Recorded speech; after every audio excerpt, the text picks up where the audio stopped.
Good morning, everybody. Got your coffee? I got mine.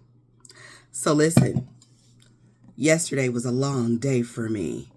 I got so much work done in the garden. My husband helped me out. We still have a lot to do, but we're getting the planting done. And now I want to kind of focus on starting plants for the library pantry. I saw where someone over in the room posted where they went to Lowe's. And just in case you all don't know, for those of you all who are starting victory gardens, because we need these victory gardens, amen, because America is doing some scary shit, right? Okay. You can buy your seed plants, not your seed plants, but your plants, your vegetable plants with food stamps. You can, just in case you didn't know. And we should be in strawberry season right about now. So you can buy those strawberry plants, mint, basil, greens, peas, peppers, all of it. If you can grow it into food, you can buy it with the food stamp. So just to let you guys know that, in case you didn't know that. I have some people that I need to say thank you to. I need to say thank you so much to my girl, my mutual, Tabitha Speaks Politics, for supporting the library pantry. Also to Danielle. Thank you so much, Danielle. And to Shirley, thank you so much, Shirley. And to Tori, thank you so much. And to LaDallas, thank you, LaDallas. You are not new to this. And to Tavares, you are not new to this either. To Tracy, who shares my name. And to Sharon, thank you. And to Gilda, who is just always there for me, always so supportive. I cannot love on you enough. I just can't. And I want to say thank you to all the people in the comments who did a super thanks and sent money that way to the library pantry. These donations help us do amazing things. One of the reasons why I am so tired today is because we had someone reach out to us at 4 a.m. this morning. And it was a mother, and she was stressed. She was stressed, y'all. And she has a newborn. Newborn didn't have any diapers. She really wanted diapers and wipes. I asked her if she needed food. She said that they didn't need food. Again, like I said in that video, if you caught it, when people are new to the library pantry,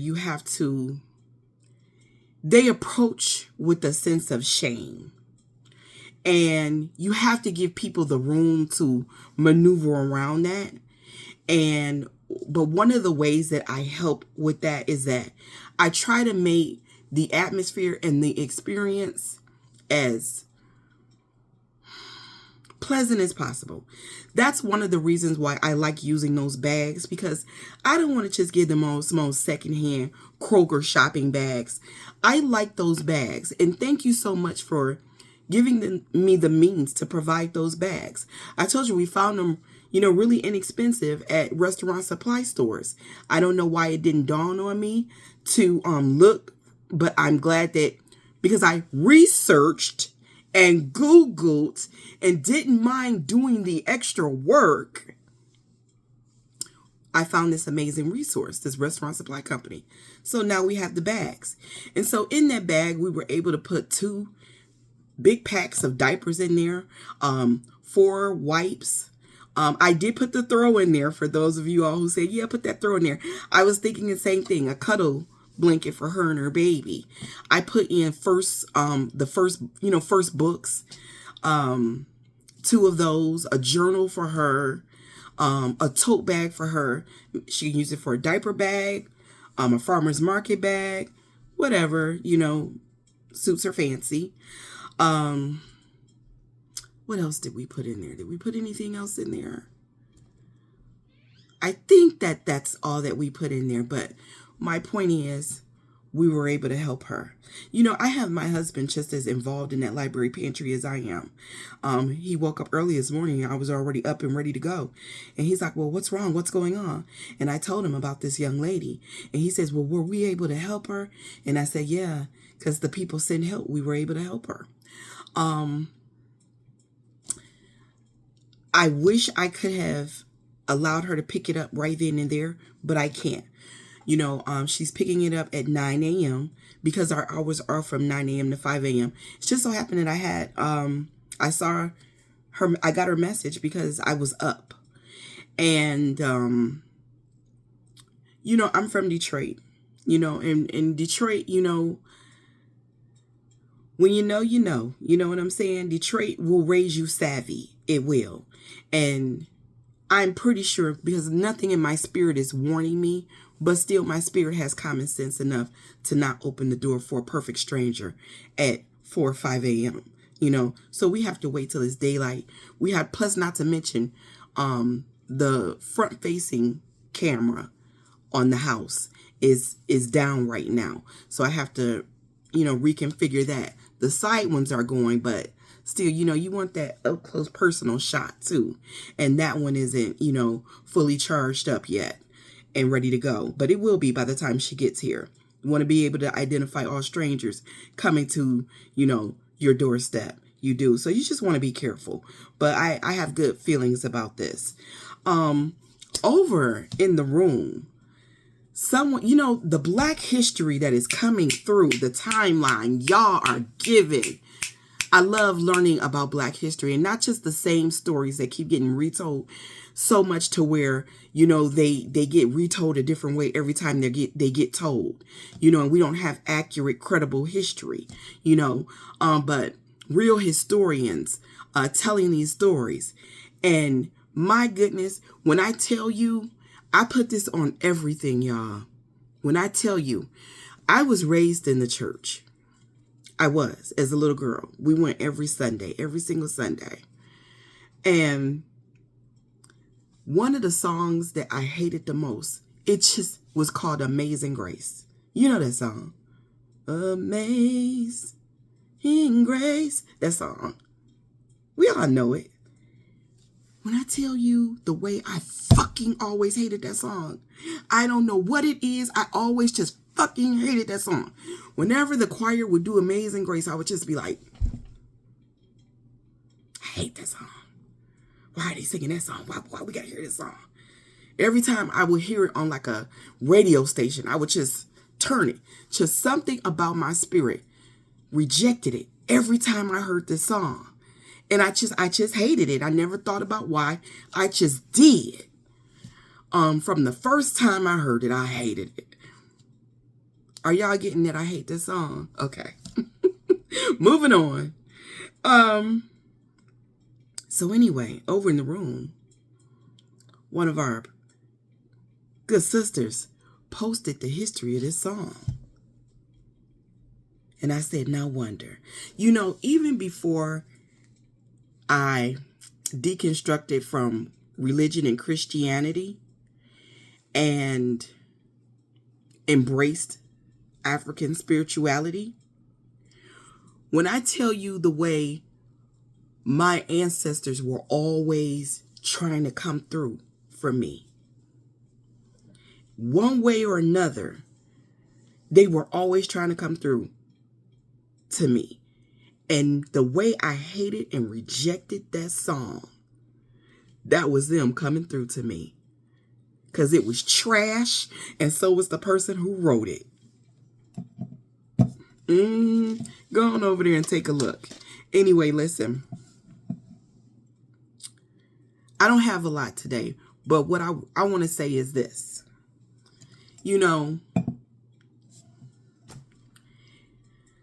How do I put this in a way that is tactful?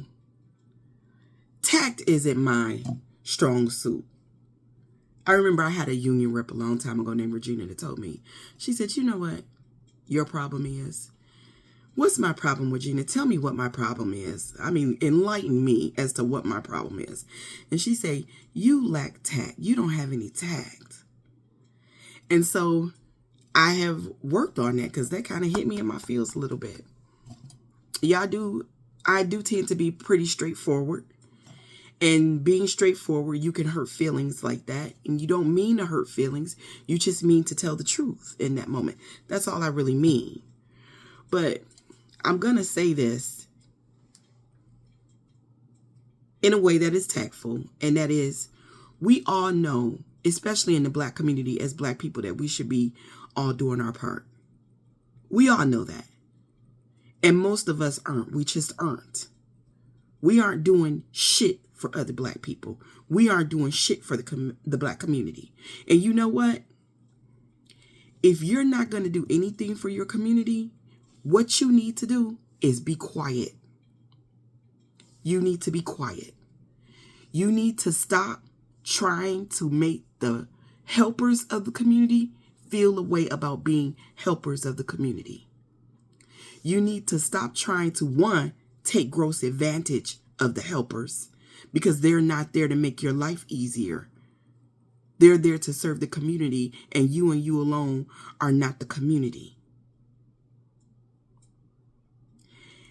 And two, when the workers do the work, most of whom are burnt out, tired, exhausted, having anxiety attacks, stressed the fuck out, because they're taking on part of your load too.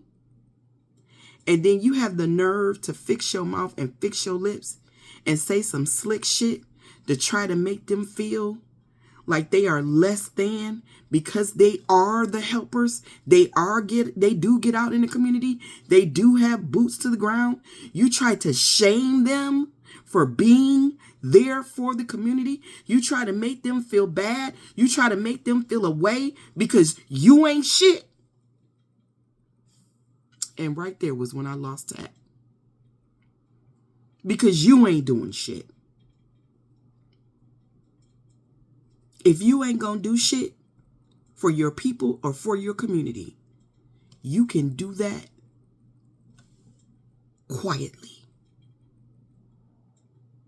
Let the helpers help. And if you're not gonna support the helpers, just be quiet. Because you definitely ain't even ready to be in the room. And I mean that in more ways than one. That's it. That's all I got today. Y'all have a wonderful Sunday. I'm going to listen to some rhythm and blues and some jazz because, once again, I am a heathen and I don't do Christian music in my house. Y'all having a wonderful, amazing day. Be righteous in the things that you do and the things that you say, and do something nice for someone. And remember that as a black person, you are deserving, but so are other black people. You are not the entirety of the black community. There are others to consider too.